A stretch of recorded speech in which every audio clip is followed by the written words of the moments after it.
Performance anxiety কীভাবে কমাবো, erectile dysfunction কীভাবে কমাবো সেই বিষয়ে বলেছি একটু কিছুদিন আগেরই একটি ভিডিওতে। কিন্তু দ্রুত বীর্যপাত, খুব দ্রুত বীর্যপাত হয়ে যাচ্ছে সেই বিষয়ে তো কিছু বললাম না। সেটা না বললে কীভাবে কোর্স কমপ্লিট হয়, তাই না? সেই বিষয়ে নিশ্চয়ই আপনারা আমার কাছ থেকে জানার জন্য বসে আছেন। সেই সম্পর্কে আজকে খুবই খুবই খুবই ইম্পর্টেন্ট জিনিস বলবো। এবং আজকে আমি যা জানি, আমার অভিজ্ঞতা এবং আমার জ্ঞান, আমার পড়াশোনা, বিভিন্ন আন্তর্জাতিক এবং জাতীয় বিভিন্ন বিষয়ে কর্মশালা, ওয়ার্কশপ থেকে আমি যা শিখেছি তার পুরোটাই আমি দিয়ে দেওয়ার চেষ্টা করব আপনাদের জন্য। কিভাবে দ্রুত বীর্যপাত ঠেকাবেন, ওষুধ ছাড়া অবশ্যই, কারণ ওষুধের বিষয়টা তো আসলে এইভাবে ওপেনলি বলা যায় না, এবং ওষুধে অনেক সাইড এফেক্ট অনেকের হতে পারে। অনেক ওষুধ এক একজনের জন্য এক এক ওষুধ, সেটা আসলে এইভাবে কেউ আপনাকে বলবে না, এটা আসলে বলার বিষয় না আসলে। হ্যাঁ, তো সেটা নিয়ে আপনি নিশ্চয়ই দোষারোপ করবেন না আমাকে। ওষুধ ছাড়া যে পদ্ধতিগুলো আছে সেগুলো আমরা বলছি। ফার্স্ট অফ অল, আপনার যদি দ্রুত বীর্যপাত হয়ে যায় আপনার কিন্তু সমস্যা নাই কেন? কারণ আমি এর আগে সেক্সের বিভিন্ন ধাপের কথা বলেছি, নর্মাল সেক্সুয়াল সাইকেল সম্পর্কে বলেছি। সেখানে বলেছি একজন পুরুষ ভীষণ যৌন তৃপ্তি লাভ করে কখন? বীর্যপাত হয়ে গেলেই তার যৌন তৃপ্তি চলে আসলো। কিন্তু আমার তৃপ্তি হইল, কিন্তু আমার পার্টনার তো খুশি হইল না, তার তো তৃপ্তি হলো না, মাথায় তো এই টেনশনটাই ঘুরতে থাকে। এই জন্যই তো আপনার চিন্তা, এই জন্যই তো আপনারা আমাদের কাছে আসেন। এখন কথা হলো যে এই যে দ্রুত বীর্যপাত, তাহলে এইটা প্রথম কথা হচ্ছে দ্রুত বীর্যপাত ঠেকাইতে হবে। দ্বিতীয় কথা হচ্ছে যে দ্রুত বীর্যপাত যদি হয়েও যায়, মানে একটু যদি হয়েও যায়, আমাকে পার্টনারকে কীভাবে হ্যাপি করতে হবে সেটা আমাকে জানতে হবে। পার্টনারকে হ্যাপি করার অনেকগুলো পদ্ধতি আছে, দুইটা পদ্ধতি। আমরা জানি পুরুষ একটি উপায়ে তৃপ্ত হয়, সেটি হচ্ছে বীর্যপাতের মাধ্যমে, কিন্তু মহিলারা তৃপ্ত হয় অর্গাজম। নিশ্চয়ই মনে আছে ওই অর্গাজম, ওই ভিডিও দেখে, যে দুই উপায়ে মহিলারা তৃপ্ত হয়। একটা হচ্ছে যে মানে ক্লাইটোরিস নামে একটি অংশ আছে ফিমেল জেনিটালিয়াতে, ওই ক্লাইটোরিসকে পর্যাপ্ত পরিমাণে উত্তেজিত করতে হবে স্পর্শের মাধ্যমে। খুব সংবেদনশীল জায়গা ওইটা, ওখানে যদি আপনি পর্যাপ্ত পরিমাণে উত্তেজনা দিতে পারেন আপনার পার্টনারকে, তখন আপনি দেখবেন যে একটা সময় পরে উনি কিন্তু, অর্থাৎ আপনি পেনিস প্রবেশ না করিয়েও যদি স্পর্শের মাধ্যমে ওই জায়গাকে উত্তেজিত করার মাধ্যমে আপনার পার্টনারকে টোটালি হ্যাপি বা তৃপ্ত করে ফেলতে পারেন, বা তাকে অর্গাজম দিয়ে দিতে পারেন। অর্থাৎ মূল সহবাসের আগে আপনাকে যথেষ্ট সময় ব্যয় করতে হবে এবং একটি অর্গাজম আপনাকে দিয়ে নিতে হবে। সেটা একটু ট্রাই করবেন। এটা যদি করে ফেলতে পারেন, আপনি হাফ ডান, 50% কাজ আপনার হয়ে গেল কিন্তু।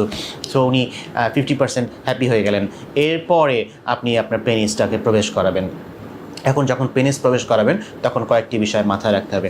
ফার্স্ট অফ অল, আপনাকে যেটা করতে হবে, আমরা বলি যে জেন্টেল পুশ, খুব তাড়াহুড়া করা যাবে না। পুশটা করবেন খুব জেন্টলি, আস্তে আস্তে পুশ করবেন। এবং আমরা দ্বিতীয় টেকনিকই এর আগেও বলেছি, স্টার্ট অ্যান্ড স্টপ। আজকে ব্যাখ্যা করে বলে দিব সব।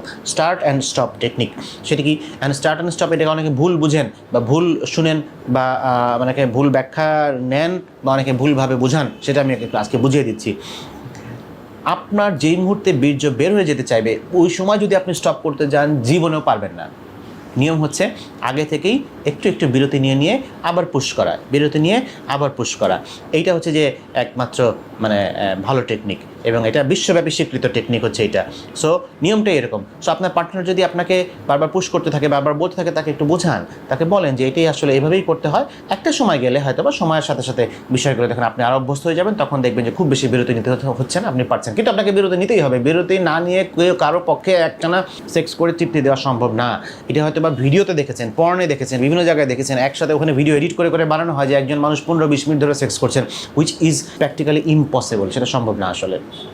স্টার্ট অ্যান্ড স্টপ গেল। নাম্বার 3, সেটি হচ্ছে যে আপনি যখনই আপনার পেনিসকে প্রবেশ করাবেন, চেষ্টা করবেন, আমার একটা কলম লাগবে, এটা যদি আপনার পেনিস হয়, এটা যদি আপনার পার্টনারের ভ্যাজাইনা হয়, আপনি যদি এখানে পেনিসটা প্রবেশ করান, আমি এর আগেও বলেছি যে ফিমেল জেনিটালিয়ায় বাইরের দিকে 3 ভাগের 1 ভাগ অংশ, এটি হচ্ছে সবচেয়ে বেশি সংবেদনশীল। এই অংশটুকু হচ্ছে সবচেয়ে বেশি সংবেদনশীল। এই অংশটুকুর মধ্যে যতটুকু সময় আপনি পেনিস যদি বেশি সময় রাখতে পারেন, তাহলে আপনার পার্টনার অর্গাজম পাবে তাড়াতাড়ি। অর্গাজম মানে পরিতৃপ্তি, চরম পুলক আমরা বলি। তো আপনি চেষ্টা করবেন যে এইটুকু অংশের মধ্যে আপনার পেনিসটা রাখতে, মানে বাইরের দিকের অংশের মধ্যে। কারণ আপনি পুরাটা প্রবেশ করালে অসুবিধার কিছু নাই, খুব বেশি লাভও হবে না আসলে। এবং এটা আমি ওই পেনিসের সাইজ নিয়ে একটি ভিডিওতে বলেছিলাম যে লিঙ্গের সাইজ আসলে খুব বেশি বড় ম্যাটার করে না, কারণ আপনি যা সন্তুষ্ট করবেন আপনার পার্টনারকে এইটুকু জায়গার মধ্যেই বেশি করতে পারবেন। কিন্তু এটা হচ্ছে তৃতীয় বিষয়। অ্যান্ড নাম্বার 4, অনেক সময় আমরা বলি যে ওম্যান অন টপ। আপনার পার্টনার যদি উপরে থাকে তাহলে দেখা যায় যে পার্টনারের অর্গাজমটা একটু দ্রুত হয়ে যায়, মানে তৃপ্তিটা দ্রুত হয়ে যায়। সেক্ষেত্রে আপনার উপর থেকে অনেকটাই লোড কমে গেল।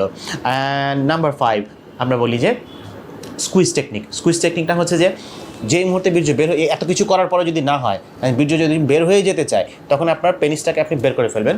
অ্যান্ড পার্টনার হেল্প করবে, এখানে হাজব্যান্ড ওয়াইফ দুজনে মিলে এই ভিডিওটা দেখলে কাজে দিবে। এই জন্য আমি আমার কাছে যখন এই সেক্সুয়াল প্রবলেম নিয়ে রোগীরা আসেন, আমি বলি যে হাজব্যান্ড ওয়াইফ একসাথে আসতে, নাহলে তো এই বিষয়গুলো একজনকে বললে আসলে হয় না ভালো।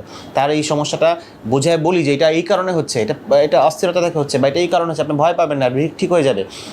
না হলে হবে কি, ওয়াইফ ভাবে যে আমার স্বামী তো পারছে না, উনি তো দীর্ঘস্থায়ী কোনো সমস্যায় ভুগছে, তাহলে তার একটা মনটা ছোটো হয়ে যায়। এখন আমি বুঝিয়ে বলি, আশ্বস্ত করি, অনেকেই দেখা যায় হাসি মুখে বাড়ি ফিরে যান। তো যেটা প্রসঙ্গে ছিলাম যে ওয়াইফ কীভাবে হেল্প করবেন, আপনি পেনিসটা বের করে ফেলবেন এবং ওয়াইফ পেনিসের এই মাঝখান বরাবর এইভাবে করে ধরে ফেলবে, এইভাবে করে ধরে ফেলবে।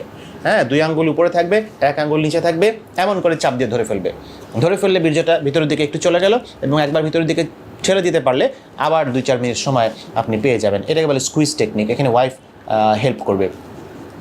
এই কয়েকটা উপায় হচ্ছে বিশ্বব্যাপী স্বীকৃত টেকনিক। প্রি ম্যাচিউর ইজাকুলেশন বা দ্রুত বীর্যপাত, যে সমস্যায় মানুষের জীবন ভীষণ অতিষ্ঠ হয়ে যাচ্ছে, অনেকের জীবনই, অনেকের যৌন জীবন ক্ষতিগ্রস্ত হচ্ছে, দাম্পত্য জীবন ক্ষতিগ্রস্ত হচ্ছে।